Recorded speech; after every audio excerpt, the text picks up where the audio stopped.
সকলের উদ্দেশ্যে প্রীতিপূর্ণ নমস্কার ও শুভেচ্ছা জানাচ্ছি। শুরু করছি আজকের অনুধ্যান। বিষয় গীতার বাণী, একালের যুব সমস্যার সমাধান। বসুদেব সুতং দেবং কংস চানুরমর্দনম দেবকী পরমানন্দম কৃষ্ণং বন্দে জগদ্গুরুম।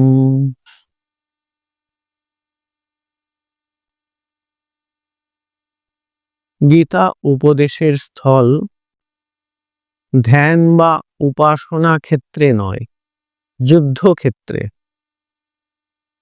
গীতার সূচনাতে আমরা দেখি অর্জুন কৃষ্ণকে অনুরোধ করছেন তিনি যেন রথটিকে দুই বিবদমান পক্ষের মাঝখানে রাখেন, যাতে করে কিনা দেখতে পান যে উভয় পক্ষের কারা কারা আছে, কাদের সঙ্গে যুদ্ধ করতে হবে আর তার সঙ্গে কারা আছে।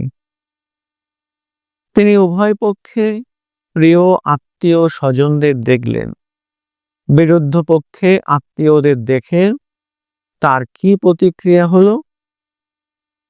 তিনি বলছেন, সিদন্তি মম গাত্রাণি মুখঞ্চ পরিশুষ্যতি বেপথুশ্চ শরীরে মে রোম হর্ষশ্চ জায়তে গান্ডীবং সংসতে হস্তাৎ তক্চৈব পরিদজ্জতে।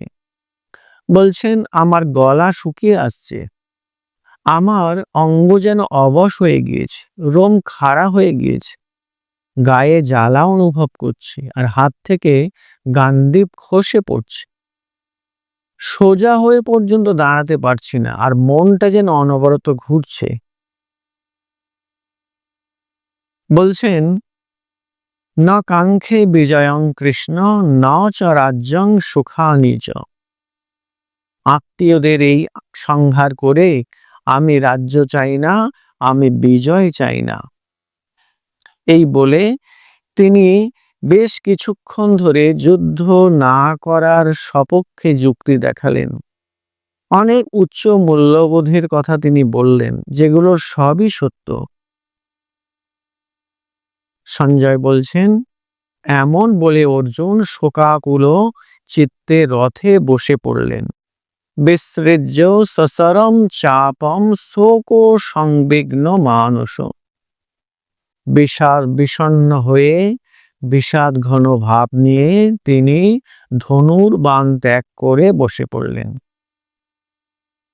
গীতার প্রথম অধ্যায়ে অর্জুন বিষাদ যোগে এই বিষয়গুলি আছে, আর শ্রীকৃষ্ণ তার কথা শুরু করছেন কিন্তু দ্বিতীয় অধ্যায় থেকে। দ্বিতীয় অধ্যায়ে প্রথমে আমরা পাচ্ছি, সেখানে বলা হচ্ছে ত্বং ত্বথা কৃপয়াবিষ্টম অশ্রুপূর্ণা কুলেক্ষণম বিষীদন্তমিদম বাক্যম উবাচ মধুসূদন।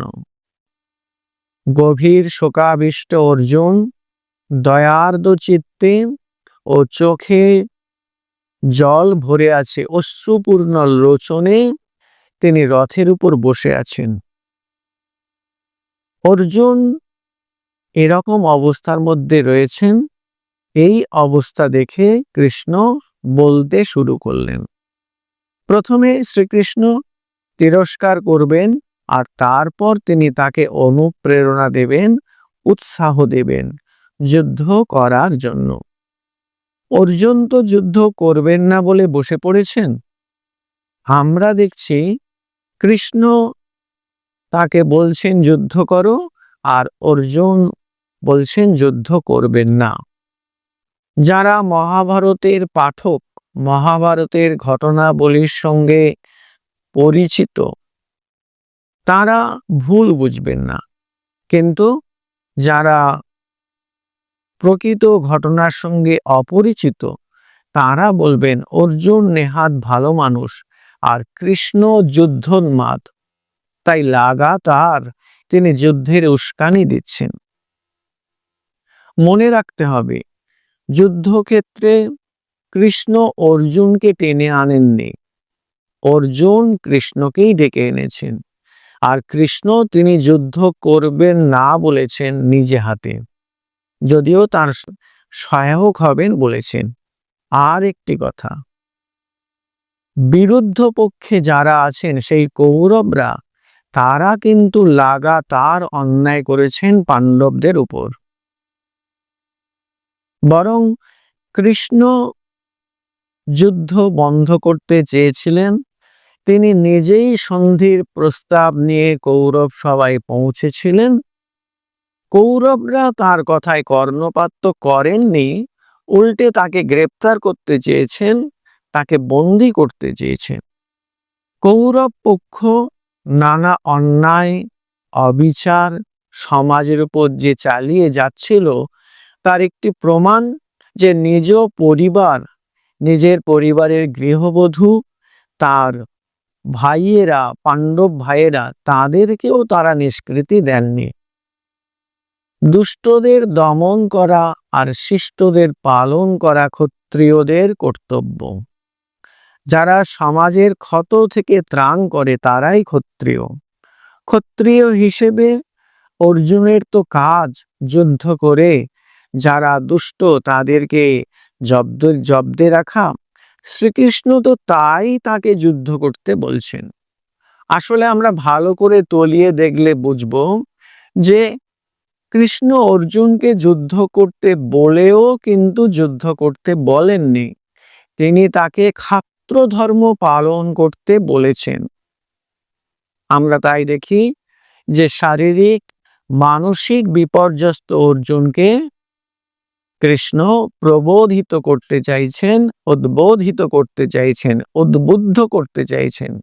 কৃষ্ণ এই রকম ফিজিক্যাল এবং মেন্টালি ডিসঅর্ডার যে অর্জুন, যিনি ভেঙে পড়েছেন শারীরিক মানসিক ভাবে, তার উদ্দেশ্যে তিনি কি বলছেন আর কি করছেন। প্রথমে তিরস্কার করছেন, তাকে পূর্বের অবস্থায় ফিরিয়ে আনার জন্য। অনেক সময় আঘাত ব্যক্তিত্বের মোড় ঘুরিয়ে দেয়, তাই বলছেন কুতস্তকস্মলমিদম বিষমে সমুপস্থিতম অনার্য জুষ্টম অসর্গম অকীর্তিকরম অর্জুন। বলছেন এই সংকট সময়ে তোমাতে এই রকম হীনতা, কাপুরুষতা কোথা থেকে এলো? বলছেন অনার্য জুষ্টম, যারা আর্য তারা তো এরকম করেন না, আর এটা তোমার ইহলোক এবং পরলোকের পক্ষে ভালো জিনিস নয়। অনেক সময় আঘাতে উজ্জীবনের পরশ থাকে, প্রকৃত ভালোবাসার পরশ থাকে।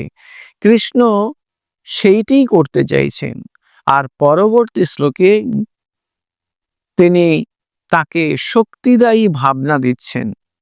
এটি গীতার একটি শক্তিশালী শ্লোক। বলছেন ক্লৈবং মস্মগম পার্থ নৈতত্তয়ুপপদ্যতে শূদ্রম হৃদয় দ্রৌবল্যম ত্যক্তোত্তিষ্ঠ পরন্তপ। বলছেন তোমার মধ্যে এই ভীরুতা, এই পৌরুষীনতা কোথা থেকে এলো? এ তো তোমাদের শোভা পায় না। হৃদয়ের এই তুচ্ছ দুর্বলতা ত্যাগ করে ওঠো। এখানে আসলে অর্জুন তার পুরানো ব্যক্তিত্ব হারিয়ে ফেলেছেন, স্নায়বিক দুর্বলতার কবলে তিনি পড়ে গিয়েছেন। তিনি যে এত উচ্চ মূল্যবোধের কথা আউড়েছেন, সেটা যুদ্ধ ত্যাগের কিন্তু আসল কারণ নয়, সেটি কৃষ্ণ ধরে ফেলেছেন। তাই তিরস্কার ও অনুপ্রেরণা দিয়ে তাকে তার হারানো ব্যক্তিত্ব ফিরিয়ে দিতে চাইছেন। কৃষ্ণের বাণী মনে করিয়ে দেয় স্বামীজির সেই জ্বালাময়ী বাণীকে। আমি কাপুরুষতাকে ঘৃণা করি, আমি কাপুরুষদের সংস্রব রাখতে চাই না। সকলে উঠিয়া পড়িয়া না লাগিলে কি কোনো কাজ হয়? উদ্যোগিনাম পুরুষ সিংহম উপৈতি লক্ষ্মী। উদ্যোগী পুরুষ সিংহের লক্ষ্মী লাভ হয়। পেছু দেখতে হবে না, ফরওয়ার্ড, এগিয়ে চলো। অনন্ত বীর্য, অনন্ত উৎসাহ, অনন্ত সাহস, অনন্ত ধৈর্য চাই, তবে মহাকার্য সাধন হবে। আমি চাই এমন লোক যাদের পেশি লোহার মতো দেহ, স্নায়ু ইস্পাত নির্মিত, আর যার মধ্যে এমন একটা মন যা বজ্রের উপাদানে গঠিত। বীর্য, মনুষ্যত্ব, ক্ষাত্রবীর্য, ব্রহ্মতেজ। শ্রীকৃষ্ণ ঠিক এমনটি চেয়েছিলেন, কিন্তু অর্জুনের মধ্যে আমরা কি দেখছি? দেখছি শারীরিক, মানসিকভাবে অবসন্ন এক ব্যক্তিকে, যিনি উচ্চ নীতির আড়ালে তার দুর্বলতা, কাপুরুষতাকে ঢাকতে চাইছেন। কৃষ্ণ কিন্তু এটা ধরে ফেলেছেন। তাই যুক্তিজালকে গুরুত্ব না দিয়ে কৃষ্ণ বলছেন, ক্লৈবং মাস্মগাম পার্থ নৈতত্তয়্যুপপদ্যতে সিদ্রাম হৃদয় দ্রৌবল্যম ত্যক্তোত্তিষ্ঠ পরন্তপ। লুপ্ত ব্যক্তিত্বকে ফেরানোর জন্য তিনি এই কথা বলছেন। আমরা যারা কম বয়সী অনেক সময় অর্জুনের মতো শারীরিক, মানসিকভাবে বিপর্যস্ত হয়ে পড়ি, এমনকি বৌদ্ধিকভাবেও বিপর্যস্ত হয়ে পড়ি। তখন আমরা যথার্থ শুভাকাঙ্ক্ষীর কাছে নিজেকে মেলে ধরি। তিনি তিরস্কার, প্রেরণা আর প্রেম দিয়ে আমাদেরকে জীবনের রাজপথে তুলে দেন। বলেন, ভয় পেও না, তুমি সব করতে পারো, এমনটি তোমার শোভা পায় না।